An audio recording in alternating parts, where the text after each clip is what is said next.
Welcome back, you're tuned into Market Fatafat, where we are taking you through all the stocks that are in focus today on the back of news and on the back of technical charts. Coming to you, Gaurav, Ben, you picked out Soba for us. Now we are coming out with operational updates. Soba came out with a rather weak set of numbers for quarter three. Do tell us what those numbers look like, because Soba is declining more than 5.5% in trade today. Rightly said, Soba actually came up with a weak set of numbers for third quarter. This was specifically dragged by Bangalore and Gurugram portfolio. So let's understand how the numbers were. Soba's sales number in terms of value declined almost by 29%, and at the same time, when we talk about volume terms, we saw a decline of around 40% on a YOY basis in third quarter of FY25. Now, this weak quarterly performance was mainly accounted because of the 42% YOY decline in the sales volume from Bangalore, which comprises almost around 71% of the sales mix. Other than that, when we talk about some other aspects, Bangaluru's specific project, which contributes around more than 50%, actually reported a decline in sales, and that is the reason why we saw the drag. Apart from that, reports also suggest that around 33% YOY decline was there in Gurgaon as well as Kerala, which is again a significant portion of Suva's portfolio. Other than that, when we talk about brokerages also, we saw Nuvama, while maintaining buy rating, actually revised the target price to 2,177 rupees versus what it was at 2,198 rupees. So again, a pessimistic note coming up from brokerages as well. And on back of this, we are seeing some weakness in the stock price. So definitely watching out on Soba on the back of the weak set of numbers for third quarter. All right, that's Sobha. Then, on the back of the weak set of quarterly updates that came in for the company from the real estate pack, the entire real estate pack, in fact, is reeling under selling pressure today. But moving on to an IT name that is in focus today, and that is Infosys.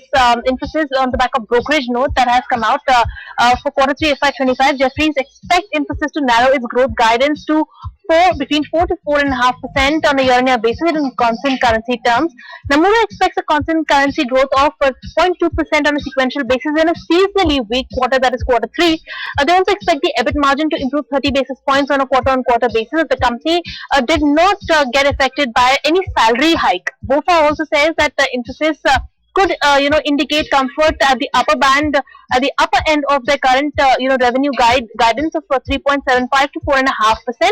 They expect an uptick in small deals should be incremental factor as far as quarter three is concerned. On the back of these brokerages note by BofA, Nomura and Jefferies, Infosys is in focus today. It is currently trading absolutely flat, nonetheless trading in the red, but absolutely flat for the day for now. But we'll move on then. Now we'll move on to Nilesh, who's now joining us. Hi Nilesh, thank you. Good afternoon to you, and thank you so much for joining us. Nilesh, tell us, you picked out Coforge for us as your first pick. Why this counter? I mean, we can already see a 61% move, like some great gains coming in over the last 6 months. Is there more steam left on this counter? Do you see it headed towards its 52-week high? Very good afternoon to you. If you look at the Nifty IT pack as a whole today, we are witnessing some downtick, and in Coforge we expect some profit taking to continue. In last couple of sessions, we have seen some amount of consolidation, but from here we expect a follow more on the lower side. In fact, we have seen unwinding of the position on the long side, and probably we may see a build up on the short side going forward. So from here we expect Coforge to test 93.50, 9300 on the lower side. So it's a short candidate. One can keep a stop loss at days high of 9600. Till the time it doesn't cross that 9600 mark, we can expect a follow up on the lower side towards 92 or maybe 90 to 50 can be tested. All right, but with that, as we speak of Coforge, let's go on hear out from Gurmeet Chattar, the managing partner and fund manager of Complete Circle Consultants, on his take on the IT pack. Let's go across and take a look at what he had to say. IT should do well. So there are three things. One is the currency thing, which has probably near-term impact. Second, if you see the wage hikes have either been delayed or wage hikes have been very low. The big issue with IT companies was attrition. A lot of companies were facing 30-40% attrition with frequent wage hikes. So both of these issues have been solved with issues happening. Third, the US, if Trump walks the talk and really cuts taxes, corporate taxes, will probably have more discretionary budgets spent on tech. The only thing is the IT portfolio should not just be IT services. You've got to have a combination of companies which is including services, including IT-led names, including companies with the software component being high. So you got to be a little careful there. And even in this space, the good ones are not cheap. So something like a Persistent is 50 times plus earnings. KPIT has seen some bit of a slowdown because it's largely dependent on auto. It's a unique industrial tech company, if I were to put that. So you got to be careful in balancing it out. So we like HCL and Infi in large cap names. We like Persistent. We like Nugent. And we are also looking at, I also consider a lot of these new age companies like Zomato in the digital portfolio.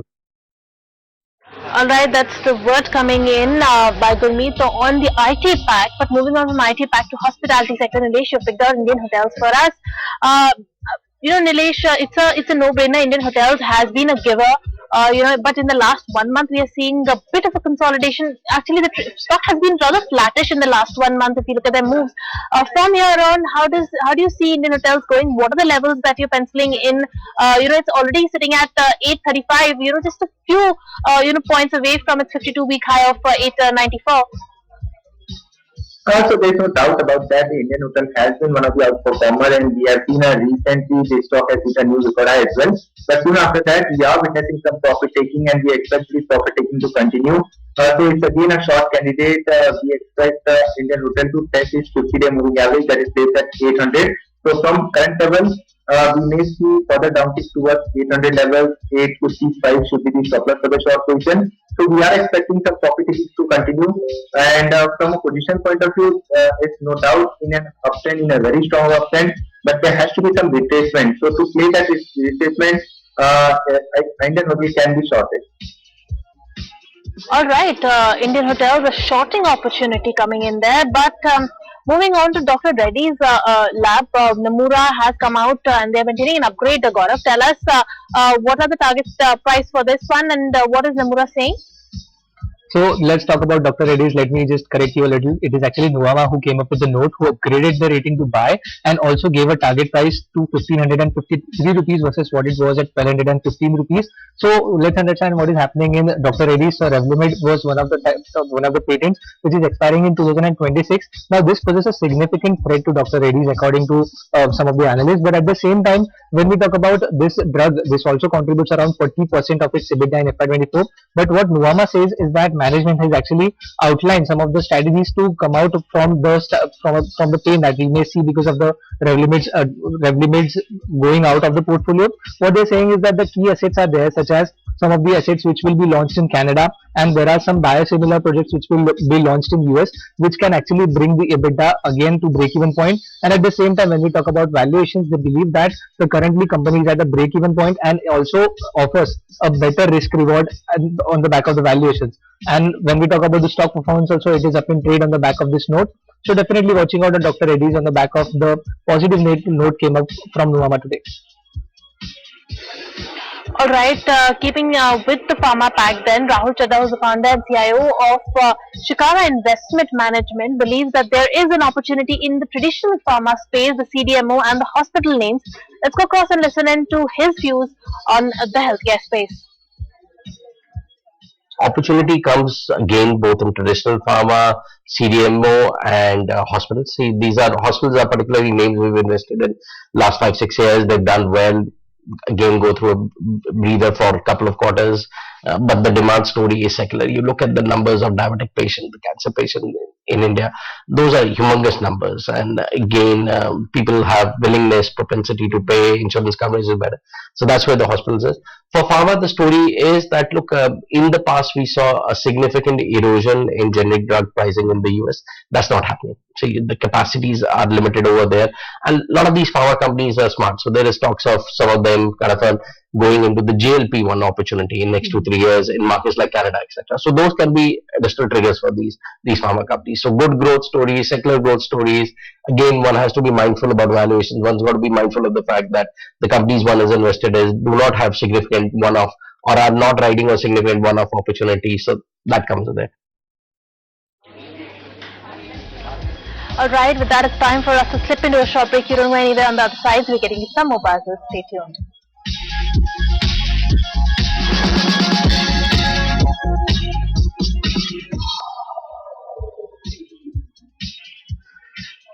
Welcome back. You're tuned into Market Fatafat, where we're taking you through all the stocks that are in focus today on the back of news flow and on the back of technicals.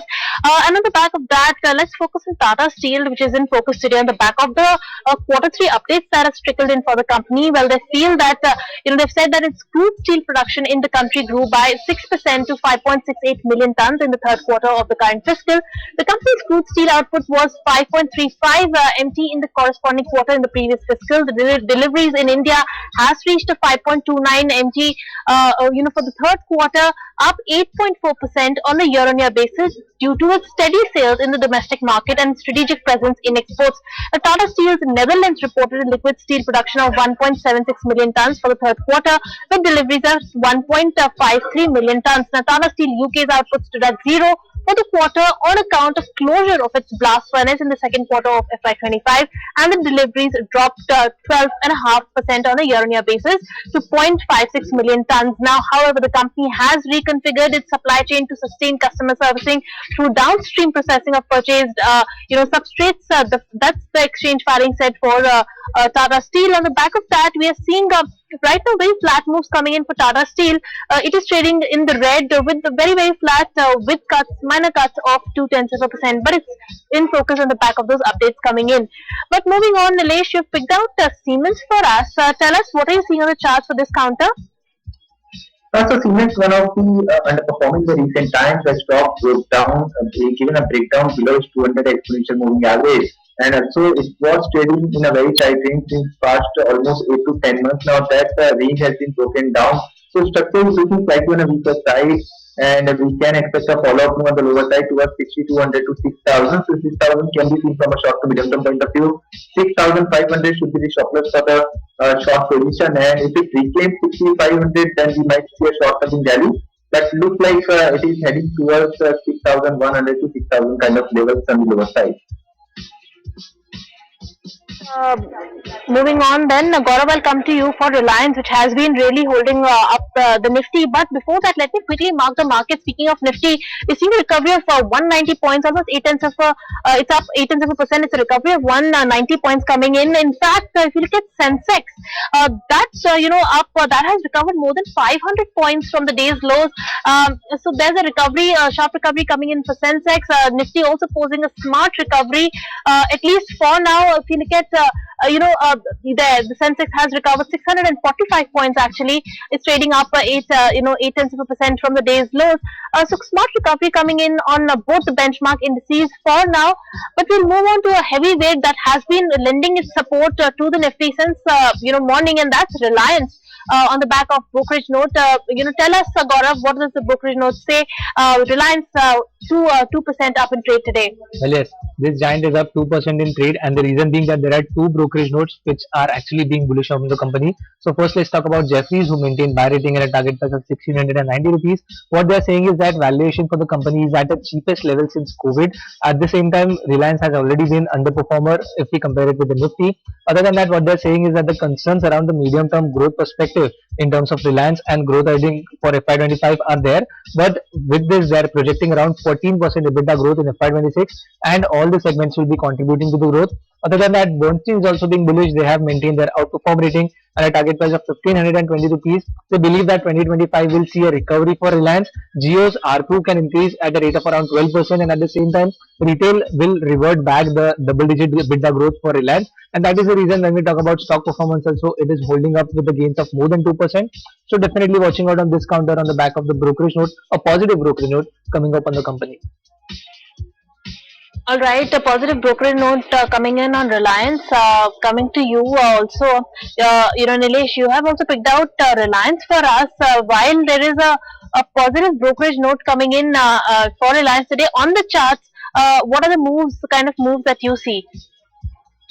So technically as well, if you see Reliance, which was underperforming and not participated in the pullback, so now it looks like it is leading from the front. It has formed a good base formation in the zone of 1220 to 1250. So that's a good support zone for this particular counter. So Reliance looks positive for further momentum towards 1300 to 1320. So this particular counter can be played from a trading point of view as well as can be added in the portfolio stock as well. So both from short term to medium term point of view, I think Reliance looks attractive at current level. one can keep a stop loss below 12.45 and it can be arranged in the portfolio.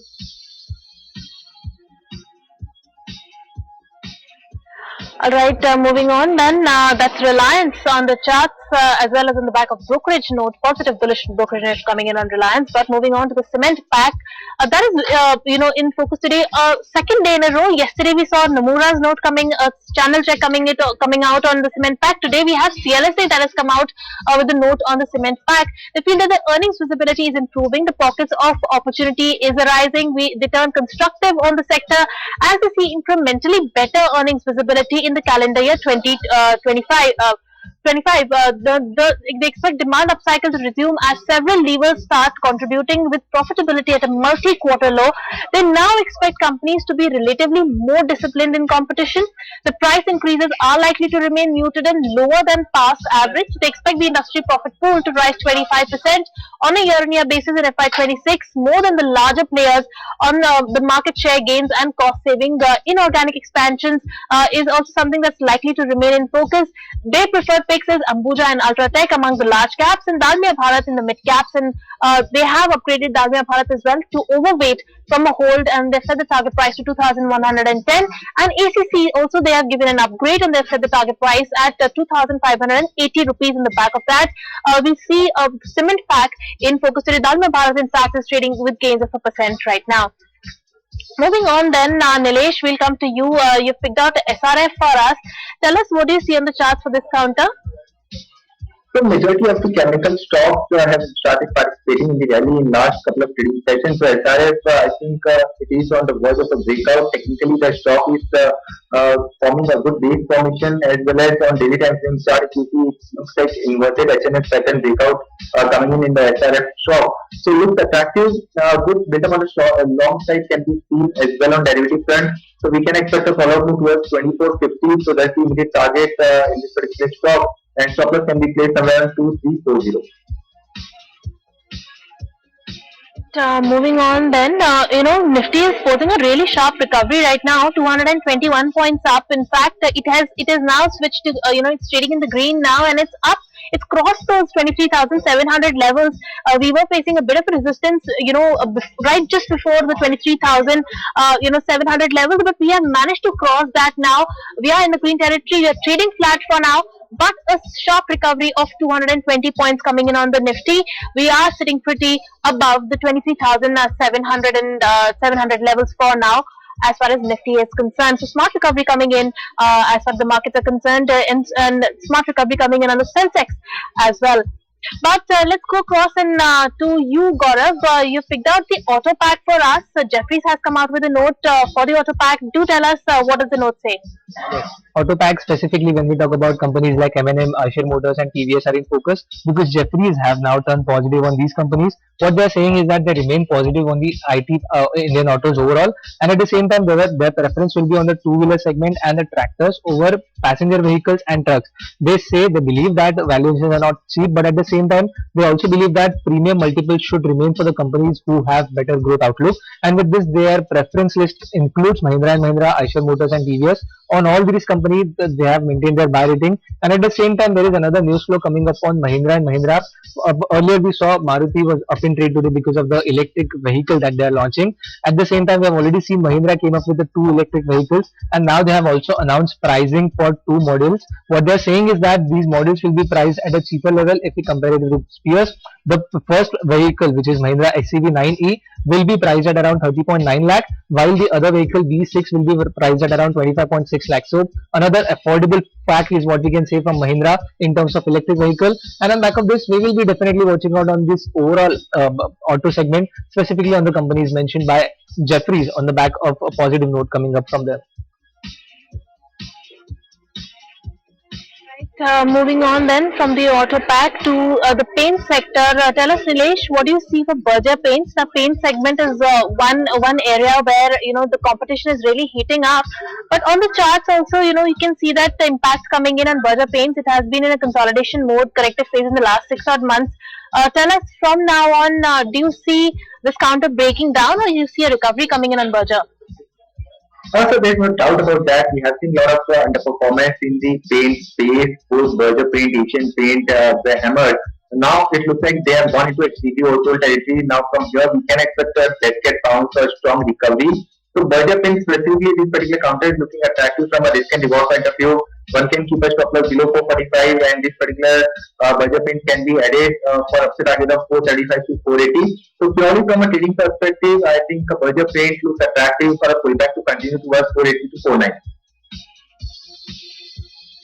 All right, with that, we have come to an end of this show. Those were the stocks that were in focus today. Thank you so much, Gaurav, Nilesh, and Nagaraj, who joined us in the first segment. Thank you so much for taking the time out and joining us on the show. With that, it's a wrap on this edition of Market Fatafat. I'll take your leave. Thank you so much for tuning in. Don't go anywhere because closing trades will take the market action forward.